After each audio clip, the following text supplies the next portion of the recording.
August 21 ബുധനാഴ്ച.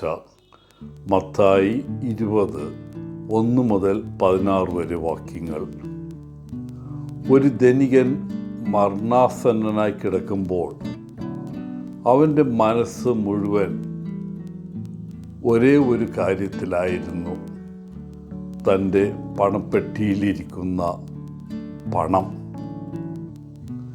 താൻ മരിച്ചു കഴിയുമ്പോൾ ആ പണച്ചാക്കിനൊപ്പം തന്നെ അടക്കം ചെയ്യാൻ അദ്ദേഹം തൻ്റെ കാര്യസ്ഥനോട് നിർദ്ദേശിച്ചു.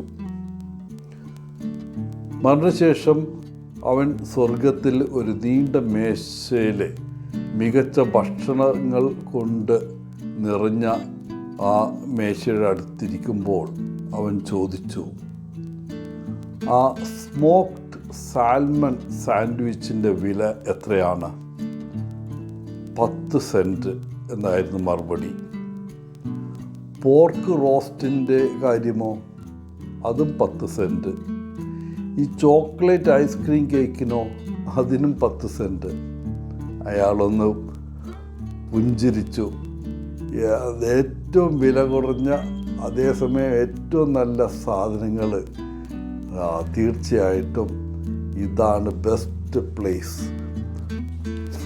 അയാൾ തനിക്കിഷ്ടമുള്ള ആഹാര സാധനങ്ങൾ കൊണ്ട് പ്ലേറ്റ് മുഴുവൻ നിറച്ചു. എന്നിട്ട് അതിൻ്റെ വില കൊടുക്കാൻ ഒരു സ്വർണ്ണ നാണയം എടുത്തു നീട്ടിയപ്പോൾ കാഷ്യർ പറഞ്ഞു, സോറി, നിങ്ങൾ ജീവിതത്തിൽ വളരെ കുറച്ച് മാത്രമേ പഠിച്ചിട്ടുള്ളൂ എന്ന് തോന്നുന്നു.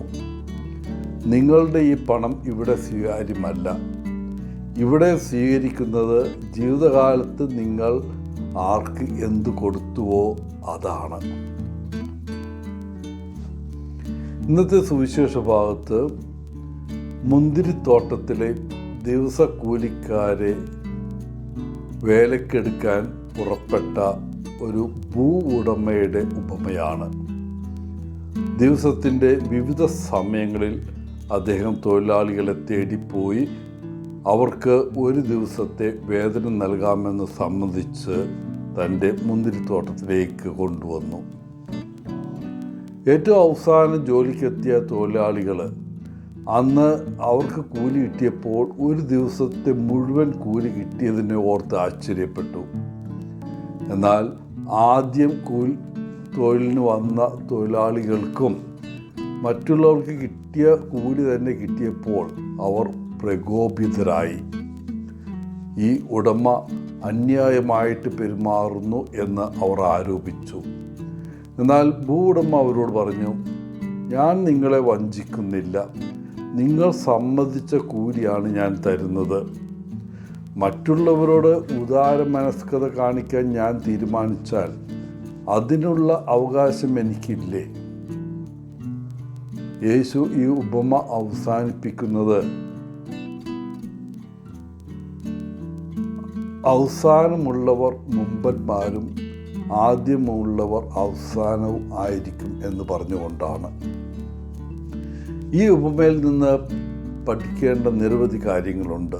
ഒന്ന്, ദൈവം നമ്മെ ഓരോരുത്തരെയും അവൻ്റെ മുന്തിരിത്തോട്ടത്തിൽ ജോലി ചെയ്യാൻ വിളിക്കുന്നു.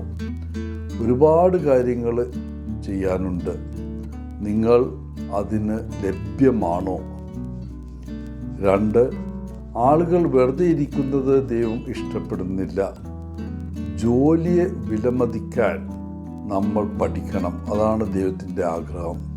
3, നാം അവനെ സേവിച്ചുകൊണ്ടിരിക്കുന്ന ദൈർഘ്യമനുസരിച്ച് ദൈവം നമുക്ക് പ്രതിഫലം നൽകുന്നില്ല. മറ്റൊരു വിധത്തിൽ പറഞ്ഞാൽ, നാം എത്ര കാലം ഒരു പള്ളിയിൽ അംഗമായിരുന്നു എന്നതല്ല, അവനെ പിന്തുടരുന്നതിൽ നാം എങ്ങനെ വിശ്വാസം പുലർത്തുന്നു എന്നതാണ് മാനദണ്ഡം. അതുകൊണ്ടാണ് ചിലപ്പോൾ സഭയിൽ ഈയിടെ ചേരുന്നവരായിരിക്കാം പണ്ടുകാലം മുതലേ വിശ്വാസികളായി ഉണ്ടായിരുന്നവരെക്കാൾ നല്ലവരായി കണക്കാക്കപ്പെടുന്നത്. 4, മിക്ക ആളുകളും പിറുപിറുക്കുന്നതിൻ്റെ ഒരു കാരണം അവർ എപ്പോഴും തങ്ങളെ മറ്റുള്ളവരുമായി താരതമ്യം ചെയ്യുന്നു. എന്തുകൊണ്ടാണ് എൻ്റെ അയൽക്കാരന് എന്നേക്കാൾ കൂടുതൽ ലഭിക്കുന്നത്? ഇതാണ് അവരുടെ പതിവ് ചോദ്യം. 5, ദൈവത്തിൻ്റെ അനുകമ്പ നമ്മുടെ നീതിബോധത്തിന് അതീതമാണ്. എല്ലാവർക്കും നല്ലൊരു ദിനം ആശംസിച്ചുകൊണ്ട് ഒത്തിരി സ്നേഹത്തോടെ പോളച്ചൻ CSSR ഫ്രം കേരള.